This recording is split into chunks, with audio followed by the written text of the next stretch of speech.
আল্লাহ রহমত করুন আল্লাহ। ভাই কেন কাম করো না না না কাম করো। পানি বাদ পানি কাজ করে তারে দিয়ে সবাই ভারত থেকে দূরে আসেন। এই ভারত থেকে দূরে আসেন, ভারত থেকে দূরে আসেন। কোন দিয়ে না লাগে ভাই এই বাস ওই বাসে ফুকাইলো মারলি ফুকাইলো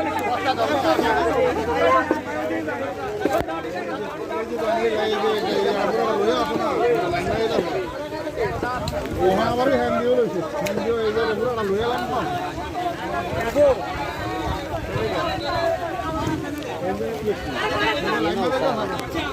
এই যে পুরোটা লইয়া এই এরিয়াটা পুরোটা লইয়া যাও একবার। এগুলো লাগবে, প্রচুর বস্তা লাগবে না মানে।